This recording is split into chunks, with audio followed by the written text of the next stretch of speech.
Hello, everybody, and welcome to Penguins to Go, your daily dose of Pittsburgh Penguins news and analysis.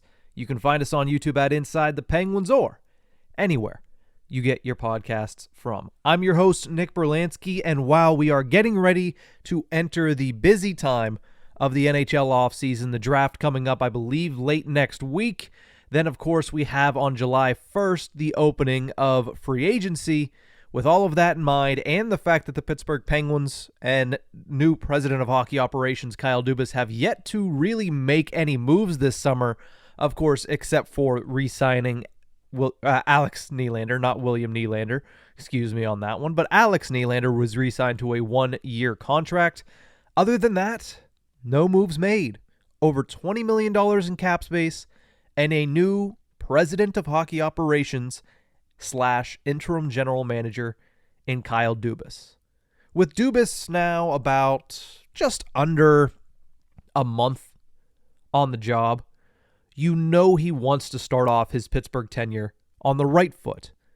But also, when somebody comes in, and listen, there's a lot of change to be made on the Pittsburgh Penguins roster. I guarantee you, by puck drop on the next season, there's going to be a lot of Kyle Dubas' fingerprints already throughout the Pittsburgh Penguins lineup. Sometimes the new guy wants to come in, shake things up, and make a splashy move. This is going to be part one of a two-part series. We'll have the second part come out on Wednesday of some of those potential splash moves that Kyle Dubas could make. On Wednesday, we'll talk about trade targets that he could go after, big names that he could go after to really make a statement this offseason for the Pittsburgh Penguins in the trade market. But today, let's focus a little bit on the free agent market. A lot has been said about it, and most of it is true. The overarching theory is that this year's free agency class is not strong, and most people are correct in saying that.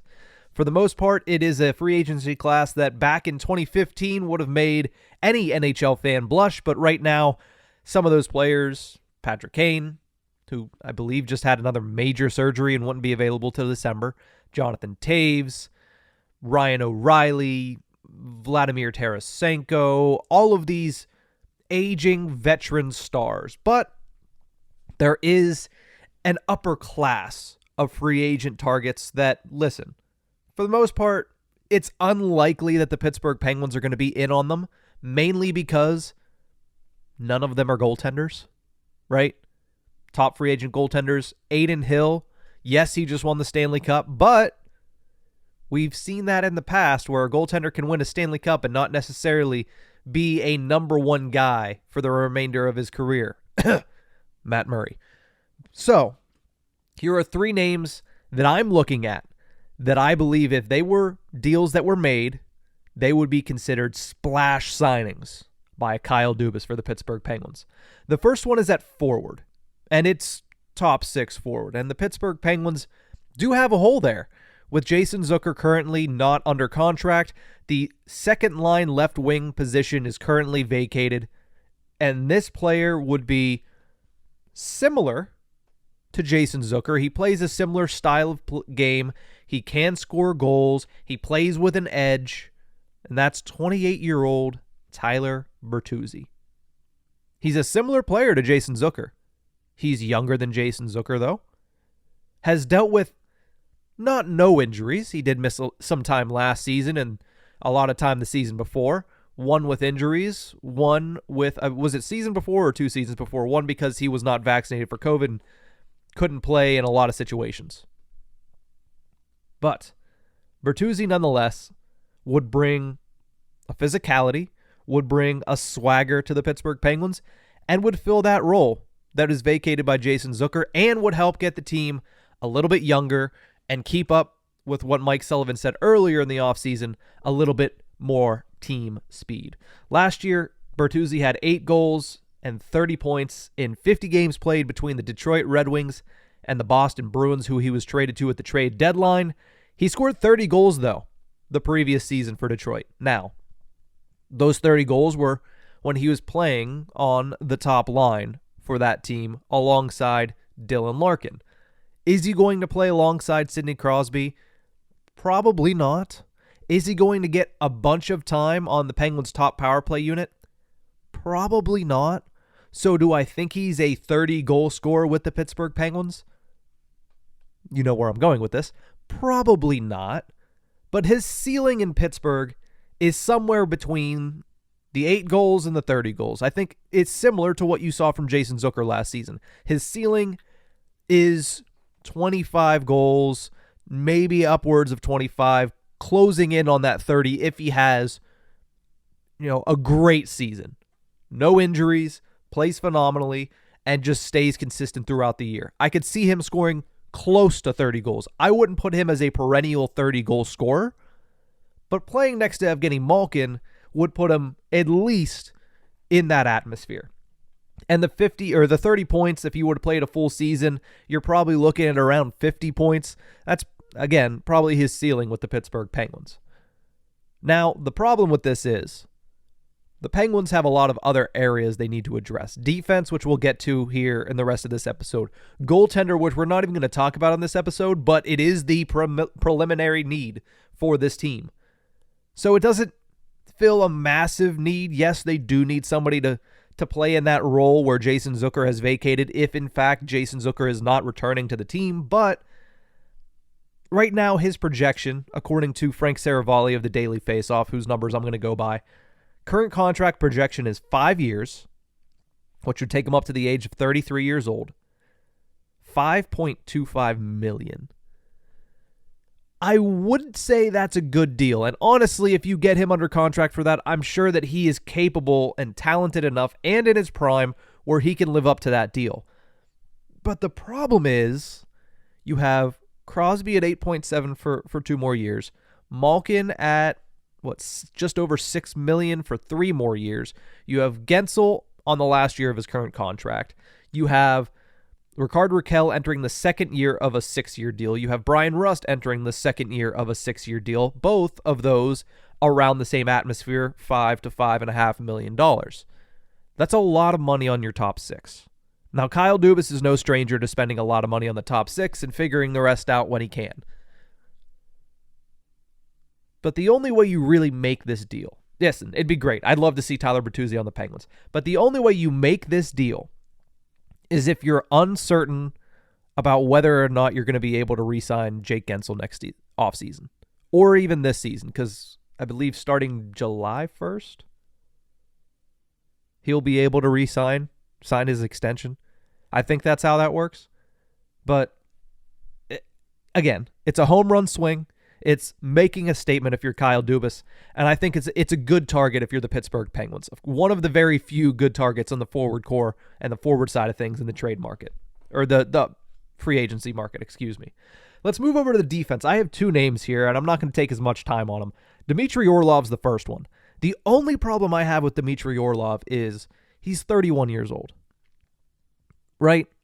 And a guy who, listen, he's already reached his peak offensively. He's not bringing offensive defenseman talent anymore. He scored 50 points back in 2017-18.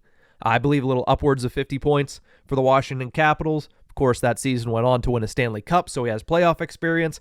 He went for a massive haul alongside Garnett Hathaway to the Boston Bruins at the trade deadline. But considering defense is more of an immediate need, I would say I'd rank Dimitri Orlov higher than Tyler Bertuzzi on this list of potential targets for the Pittsburgh Penguins. This is 3 targets to make a splash. Bertuzzi was number 3. Dimitri Orlov's number 2. He would bring much more physicality to a defense that sorely needs it. I mean, you look at the defense, yes. Letang can play a physical brand of hockey when he wants to. But again, it's when he wants to. It's not consistent. Same thing with Jeff Petrie. Pettersson has it in him, doesn't show it very often. P.O. Joseph needs to grow into his body still, it seems like. Either that or he's just never going to be that big-bodied defenseman, and that's perfectly fine. But when you have so many of these guys that aren't physical, that's when it starts to hinder your ability to, as a group, play the position effectively. So yeah, Orlov would be a more physical guy, top 4 left-handed defenseman on the team, and would be able to probably play alongside Chris Letang. I like it. And he moves the puck well, too. I mean, if there's anything that we learned from watching him against the Penguins when he was a member of the Washington Capitals is he knows how to score the timely goal, and he's very capable of moving the puck. He can play Todd Reirden's brand of defense very, very easily, and I think that would be a nice addition for the Penguins' blue line. His contract projection, a little bit more expensive than what Tyler Bertuzzi would be, which again gets into that next issue. His contract projection is 5 years, $6.25 million, according to Frank Saravalli. That brings me to money and the fact that if you make one of these defensive signings at 6.25, or the next player that I'm going to talk about, his projected contract's at $5.1 million. That's a lot of money on just your top 4 defense. Not even your entire defense core, just your top 4. Letang, Petrie, and in this scenario, Dimitri Orlov would all be over $6 million. Pettersson being over $4 million, that totals roughly $22.62 million on just the top 4 of your defense. Does Dimitri Orlov move the needle enough to make that warranted? Because last year, Pettersson, Petrie, Letang were all in the top 4 on the defense, and the defense was horrible. Does Orlov raise the level of that defense that much to where you're okay with them utilizing 27% of their cap space next season on these 4 guys? That's a big question. Now, could you get away with trading maybe a Jan Ruda to try to help on that bottom end? That way you're paying, P.O. Joseph, a little over $1 million, maybe $1.5 million on his wherever he's at. I don't remember off the top of my head. And then on the other side, you have Ty Smith, Mark Friedman, Chad Ruhwedel, all who are going to be under less than $2 million contracts. Does that help it? Certainly. Certainly it does. But that's still a lot of money to utilize on a defense that not only is it $22.5 million, 3 of the 4 gentlemen on that list are over the age of 30. Which brings me to my top target. If I'm Kyle Dubas and I'm making a splash signing, and for those of you who are watching on YouTube, he was the thumbnail. You know exactly who I'm about to mention. You know exactly the name I'm about to mention, and if you're listening to it, I've mentioned him before. Not recently, because I haven't gotten into free agents, but I've mentioned him before as somebody that I immediately noticed when I looked at the free agency class. 28 years old, former, or at least former Colorado Avalanche, could be former New Jersey Devil, Ryan Graves. Left shot defenseman, a no-doubt top-pairing guy to put alongside Chris Letang. He flourished in Colorado next to Devon Taves a few years back, and he would immediately be the top penalty-killing defenseman on the Pittsburgh Penguins. Immediately. He played it way more than Marcus Pettersson, and I would consider Pettersson and Dumoulin really. Dumoulin ate up a lot of minutes on the penalty kill, but Dumoulin and Pettersson paled in comparison to the amount that Ryan Graves played on the penalty kill in New Jersey. So he immediately comes in and takes over that role. So you don't have to force Pettersson to take that next step. You don't have to force Pettersson to be the top guy, but you're going to have to pay for it. The contract projection for Ryan Graves is 5 years, $5.1 million. It's a hefty price. $25.5 million is certainly an expensive contract. But if you're going to make a splash, if you're going to make a difference, if you're going to improve the defense that let the Penguins down, everybody wants to talk about the goaltenders. The defense let the Penguins down, not as much because Tristan Jarry and his injuries, you could tell there were games where he just simply lost the game for the team. But the defense was not helping him out very often. He was not playing behind a brick wall. He was playing behind, in some instances, a Swiss cheese defense that Todd Reirden should be embarrassed about. When you look at the underlying numbers, Ryan Graves, nearly identical to Marcus Pettersson last season. Nearly identical. Go down on natural stat trick, do the compare player. It is basically the same exact player, except Ryan Graves played more games and played more time. Then you go into the fact that he played much more on the penalty kill, and that's why he has head and shoulders the advantage over Marcus Pettersson if he comes in. And then you compare it to who was in that role for the majority of last season, and that's Brian Dumoulin. You spent $4.1 million last season on the remnants of Brian Dumoulin. Graves is taller by an inch, so a little bit taller. And let's not forget, Brian Dumoulin was a pretty tall individual. Dumoulin was 6'4", Graves is 6'5". But he's 20 pounds heavier. He is 6'5", 225. That is a mountain of a man. And to make things better, Ryan Graves, similar to Dumoulin, can also play the puck. Put him next to Chris Letang, and you're not going to have to worry about the ability to get the puck up the ice. Not only that, if you look at the past 3 seasons, Ryan Graves, better underlying numbers across the board. And that's before Brian Dumoulin's knee surgery that happened at the tail end of the Rangers series. Not this past season, but the season before that. Graves is better across the board, underlying-wise, than Brian Dumoulin. And, cherry on top, he's 3 years younger. So that is a massive upgrade for the Pittsburgh Penguins defense. You get younger, you get bigger, you get better. And you're not sacrificing skating ability. I don't see a downside here, except for the cap hit. The cap hit's going to be tough to swallow. You have $20 million in space. That would be a quarter of your cap space going into one player. But here's the thing. That one signing, in my opinion, fixes your defense. Now, it's not going to be the best defense in the league. It's not. It isn't.